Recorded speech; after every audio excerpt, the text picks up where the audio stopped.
అనుమానం, ఇదే అనుమానం అనుమానం అంతే, ఇంకేమీ చెప్పేది కదా. అసలు అనుమానం పడుతున్నాడు, నన్ను ఏదో రాగా మాట్లాడుతుంటాడు. ఎలా మాట్లాడుతుండేవాడట? అదే నువ్వు ఎక్కడ వెళ్ళావు, ఏం చేస్తున్నావు, ఎందుకు లిప్టిక్ రాసుకున్నావు, ఇలా ఏదో తెలియని ఒక శాడిజం అనమాట. అది శాడిస్టం అంటే మరి దాంట్లో ఎన్నో రకాలు ఉంటాయి. అన్ని రకాలు. మరి అమ్మాయితో ఎలా బిహేవ్ చేస్తున్నాడు అంటే అన్ని రకాలుగా బిహేవ్ చేస్తున్నాడు. ఆ ఆడపిల్ల ఏం చెప్పుకుంటుందండి, కొన్ని చెప్తుంది, కొన్ని చెప్పలేకపోవచ్చు. అది ఫ్రెండ్స్ తో షేర్ చేసుకోవచ్చు. తల్లిదండ్రులుగా మాకు కొన్ని చెప్పగలుగుతారమ్మా?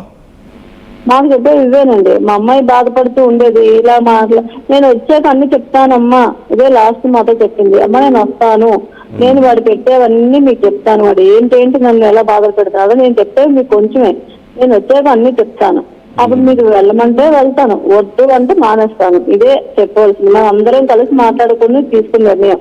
ఒక 6 నెలల్లోని 5 నెలల్లోని సాంప్రదాయాలు మానుకుని మనం తెచ్చుకోలేం కదండి ఆడపిల్లని.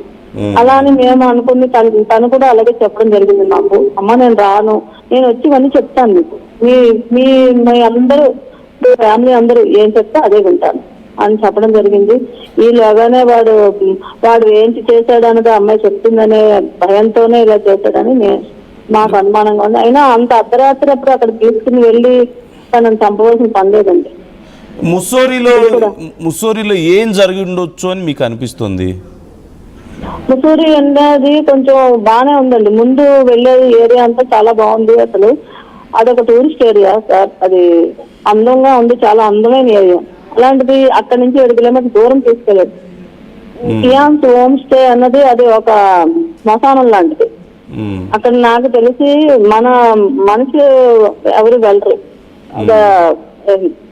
ఎవరు ఎలాంటి వాళ్ళు వెళ్తారు అంటే ఒక కిరాతకులు, అటువంటి మా వాళ్ళే అక్కడికి వెళ్ళి ఉండగలరు. ఈ అమ్మాయిని 11:30 టైంలో తీసుకెళ్ళాడంటే ఆ రూటు అది చూసాను మేము. పగలు వెళ్ళాం, చూడడానికి భయంకరంగా ఉంది. అక్కడ ఇంకెవరు ఉండరండి, ఆ చుట్టుపక్కల ఎవరు ఉండరు. కొంచెం 1 కిలోమీటర్ దూరంలో ఒక చిన్న హోటల్ అంటే చిన్నది ఏదో ఉంది, కాఫీ షాప్ లాంటిది అంతే. ఆ కిందకి తీసుకెళ్ళాడు.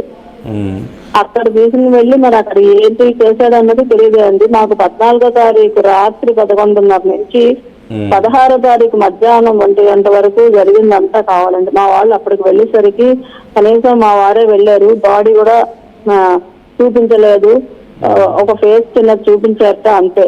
మా వాళ్ళు అసలు ఏమి చూడలేదు, ఏమి తెలియదు వాళ్ళకి ఎలా జరిగిందని. చూపించమన్నా వాళ్ళు అసలు చూపించకుండా తీసుకెళ్తారంట. అది పోస్ట్ మార్టం దగ్గర తీసుకెళ్లేటప్పుడు శ్రీచరణ్ కాల్ చేసి చెప్పాడా మీ పాప ప్రాణాలు పోయాయని చెప్పి?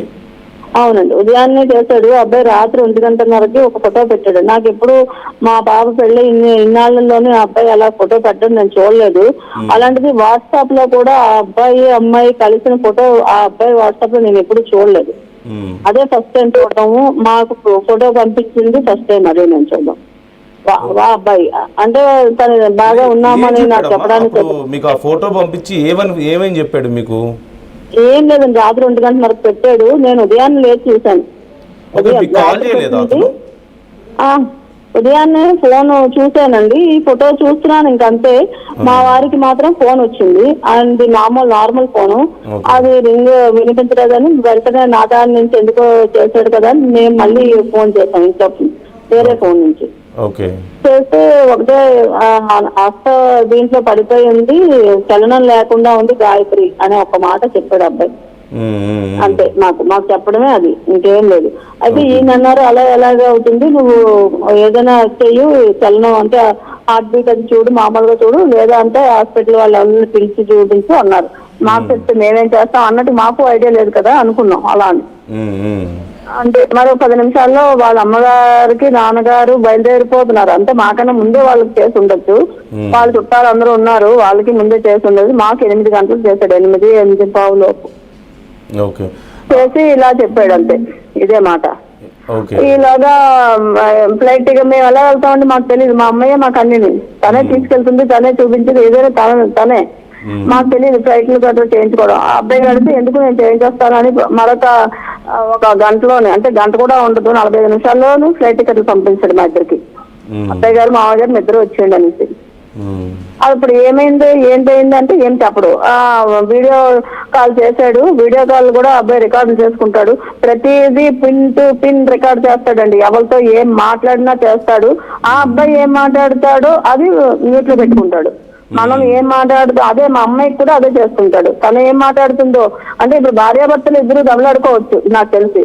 ఇద్దరు మాటలు ఉంటేనే కదండి, భర్త గట్టిగా అంటేనే కదా భార్య బయటపడుతుంది. ఆ అబ్బాయి మాటలు ఏవి బయటకు రావు, అమ్మాయి మాటలు మాత్రమే బయటపడతాడు ఏదైనా సరే. అది ఆ అబ్బాయిలో ఉన్నది. చాలా చాలా క్రిమినల్ మైండ్. ఇలాంటి వాడు అనేసి మాకు ఇప్పుడే తెలుసుకున్నాం. ఇంకా చెప్పిన మాటలు అవి ఇవి ఏవో చెప్తూ ఉంటారు, అవన్నీ చూసి నాకేంటి ఇలాగా అనేసి అని అనిపించింది. ఇలాంటి వాళ్ళు ఉంటారా అని, ఇంత క్రూరులు ఇంత మృగంలా ప్రవర్తిస్తారా అని.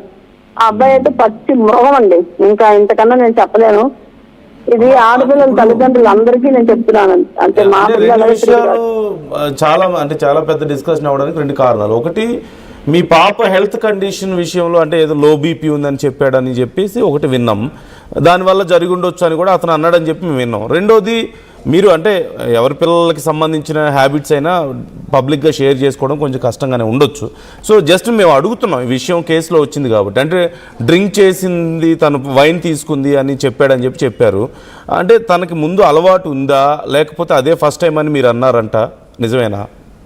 తనకి అలవాటు లేదండి. ఉంటే చెప్తుంది, నేను ఒక ఫ్రెండ్, నేను ఒక చెల్లి, ఒక అక్క, నేను అన్ని తనకి. నాకు దానికి ఏమి మధ్యలో భేదాలు ఏమి ఉండవు, అన్ని నేనే తనకి. ఇంట్లోని తను నేనే. ఎందుకంటే తండ్రితో చెప్పలేని కూడా నాకు చెప్పుకుంటుంది. అలాంటి ఏమీ నేను చెయ్యలేదు. అలాంటి వాటిని నేను వెళ్తాను, ఒక పబ్కి వెళ్తాను, దీనికి వెళ్తాను అంటే దీంతో వెళ్ళాలండి కంపల్సరీ. మీకు తెలియదు ఏముంది, ఐటీలో చేసిన వాళ్ళు ఆడ మగ తేడా లేదు, వెళ్ళొచ్చు. కానీ అక్కడ నా లిమ్స్ నేను ఏంటన్నది నాకు తెలుసు. వాళ్ళు అలాగే అంటారు నన్ను ఎప్పుడు. వాళ్ళు ఏదైనా నాన్ వెజ్ ఆర్డర్ పెట్టుకొని వాళ్ళు ఇవి చేసుకుంటారు, దీనికి ఇలాంటివి అక్కర్లేదని నాకు ఒక విధంగా మాట్లాడుతుంటారమ్మా. అయితే అనుకొని అంటాను నేను. వాళ్ళు వైన్ అది తీసుకున్నప్పుడు నాకు ఒక టాప్ డ్రింక్ ఏదైనా తెచ్చిస్తారు, తాగితే తాగుతాను, అదైనా సరే. నాకు తాగాలంటే నేను ఓన్లీ ఫొటోస్ తీసుకోవడానికి మాత్రమే వెళ్తాను అలాంటి వాటికి. నాకు దానికి ఫోటోలు తెచ్చి ఎక్కడికి వెళ్ళినా ఆ ఏరియా ఫోటో తీసుకోవాలి, ఆ ఏరియా చుట్టుపక్కల తీయాలి, దానికి ఒకటి ఏదో రాసుకుని పెట్టుకోవాలి. అది దానికి కావాల్సింది. అంతే తప్ప ఇలా చిన్నవి చేసే మెంటాలిటీ అయితే కాదు. దాని ఆరోగ్యం కూడా ఈ రోజు వరకు మాకు 27 ఏళ్ళు మా అమ్మాయి.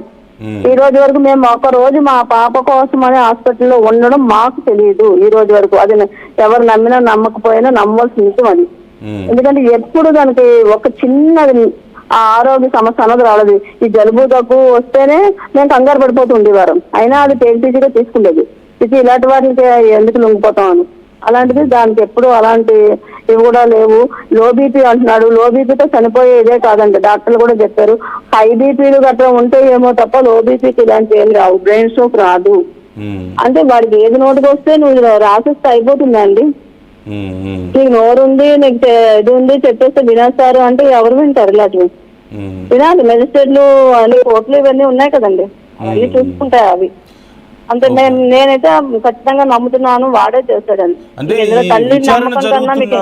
విచారణ జరుగుతున్న ఈ తీరు మీద మీరు హ్యాపీగానే ఉన్నారా? అంతా బాగా జరుగుతుందని మీకు అనిపిస్తుందా? ఇంకా మీకేమైనా అసంతృప్తి ఉందా? అరెస్ట్ వరకు వచ్చాము మేము. చాలా మన ప్రభుత్వాలు అక్కడ ప్రభుత్వాలు అందరూ